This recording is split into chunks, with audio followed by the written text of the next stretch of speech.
Hey guys, I'm here today to talk about Padsplit because I have a lot of conversations with investors about Padsplit, most who have never heard of it before, and some are turned off and some really are excited about it. So let me tell you all about it and everything that I can remember to talk about, and we'll get into it. That is the calculator for later. So the first question is, what is Padsplit and how does it differ from traditional rentals? And it's a long answer. So the answer is, like, think of Padsplit as Airbnb, but for long-term rentals. So essentially you take Airbnb's platform. So Airbnb has a platform that any person can go onto.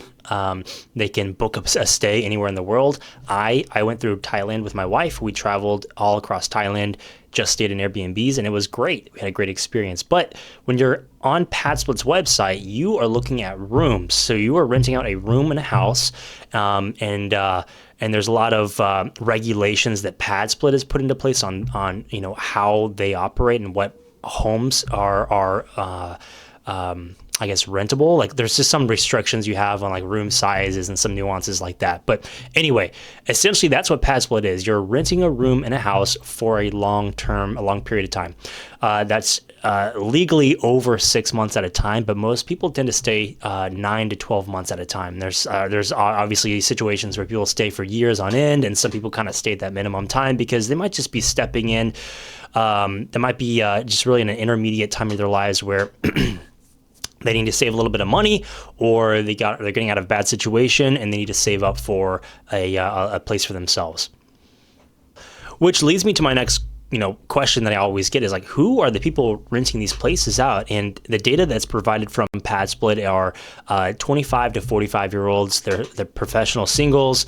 They're typically not in relationships or not married, at least. And Padsplit, I think in general, does not allow pets in the homes, because you can imagine how crazy that would get if 7 people in a house all have their own cat. So this is usually where I start losing people, because why would you want to own a property with 7 or 8 or sometimes 14 different tenants, or with Padsplit, I think we call them members, because you're a member of Padsplit and you're signing a lease with them.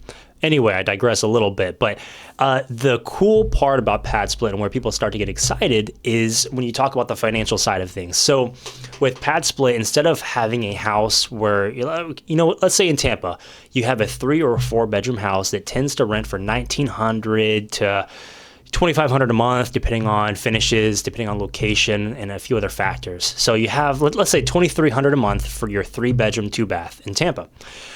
You turn that into a 7-bedroom, 2-bath, and now you're getting about $56 roughly a month in rents. Now, we do have to talk a little bit later about, with the calculator, about your additional expenses with Padsplit, because like Airbnb, you're going to have to pay your host, your property manager, and it's a little bit more expensive than a long-term rental, but the rents more than make up for it.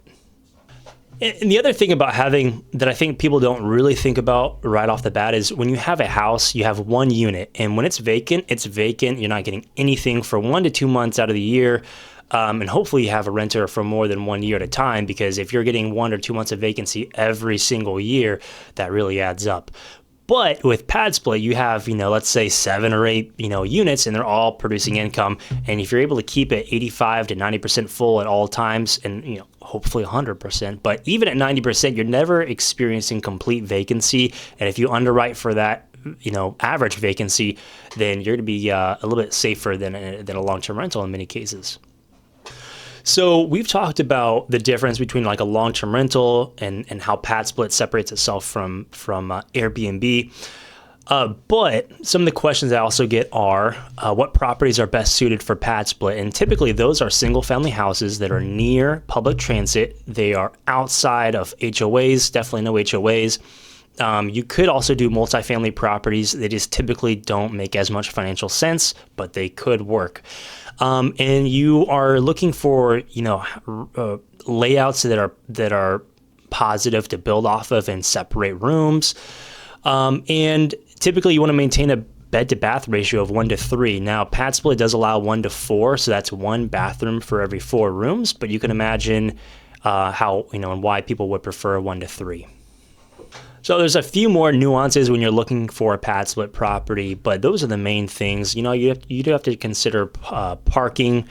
That's another big one.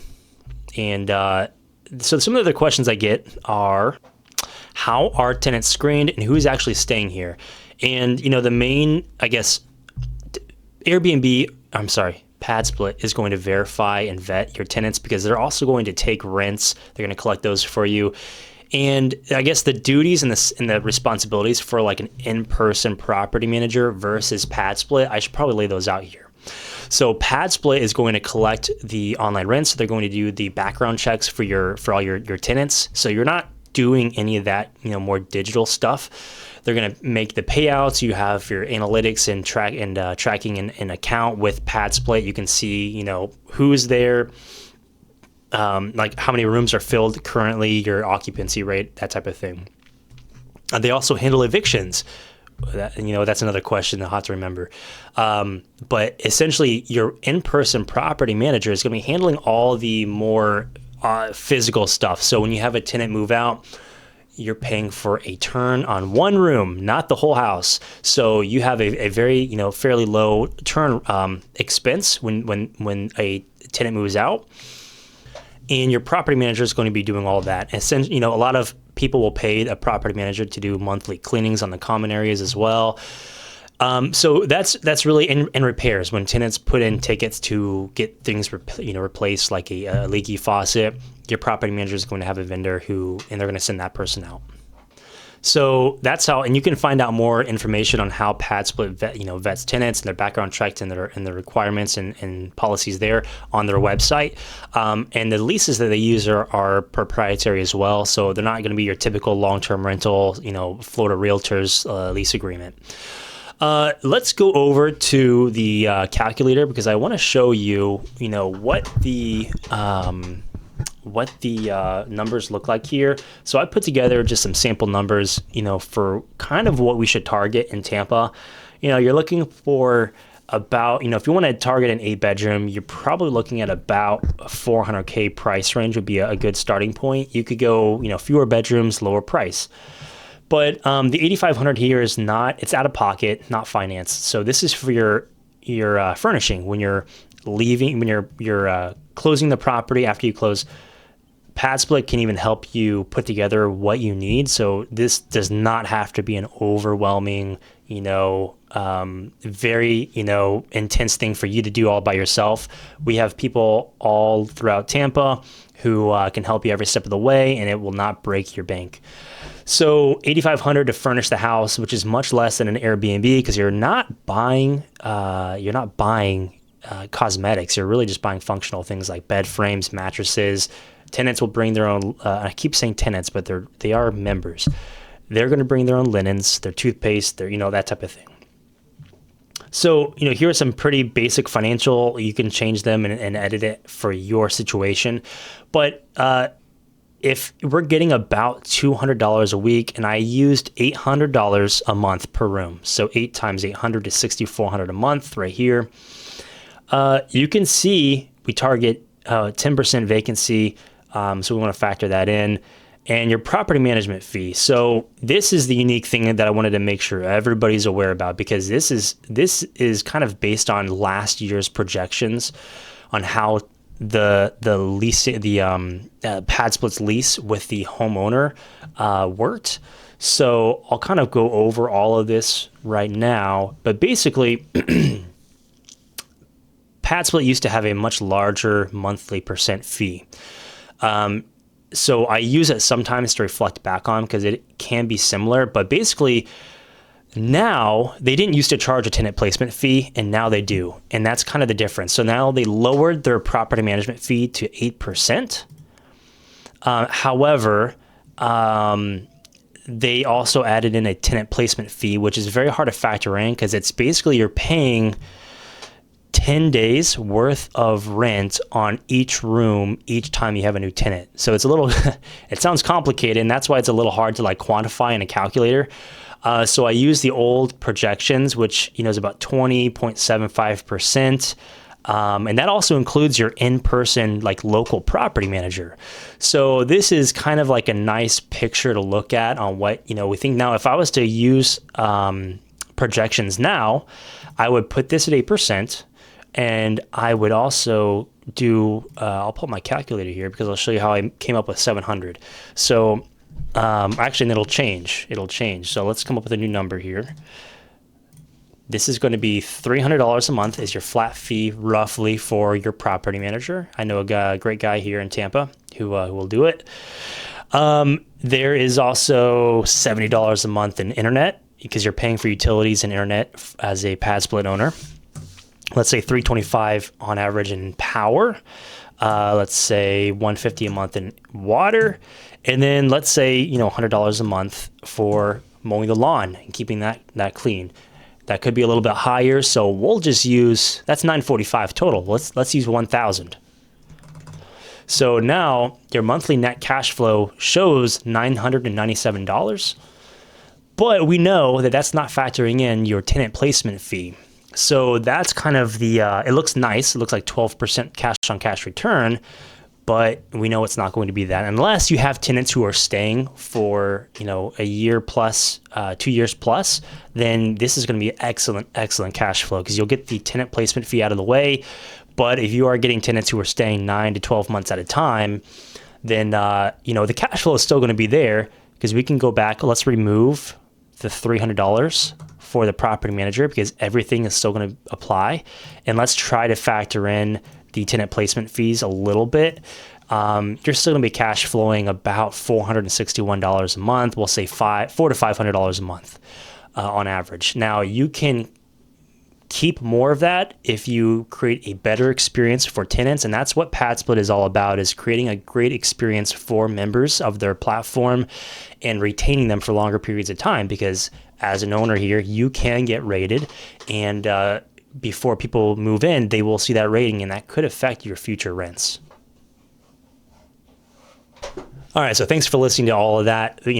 Let's go back to evictions real quick because you can go to Padsplit's platform, their website, and learn about how they do things. And they have mentioned that they have a very, very low eviction rate. And because members pay weekly, it is very easy to control and manage evictions because with monthly payments, there's a longer period of time before you find out somebody's going to be delinquent.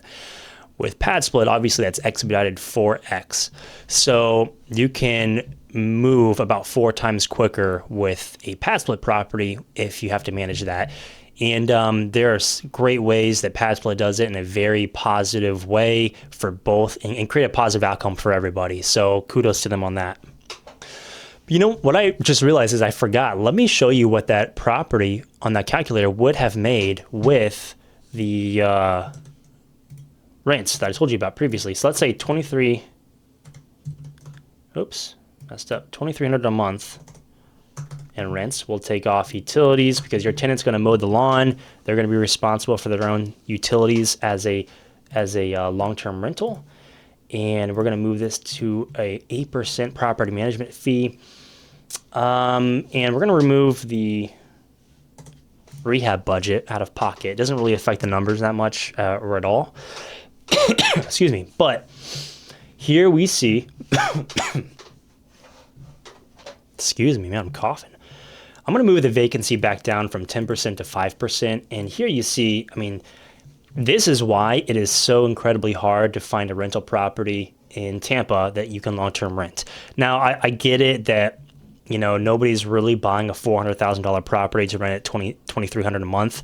But even if we bump this up to $3,000, because let's say this also had a pool and, you were getting, you're still negative quite a bit. And the reason for this is a couple of reasons. It's because interest rates here have continued to stay pretty high while property taxes and insurance have skyrocketed, and rents, while they did go up quite a bit 3 years ago, they kind of peaked and they didn't continue going up, and prices went up. So you have all these forces mostly either stagnating or moving upwards. And that's why, normally we would have been able to cash flow about $100 a month on something like this, but it just does not work, unfortunately, anymore. So that's been a lot of information about Padsplit. I hope that if you're looking into a Padsplit property in Tampa Bay, reach out, give me a call, schedule a showing with me, and I'd love to talk to you about it and see if there's a way we can work together.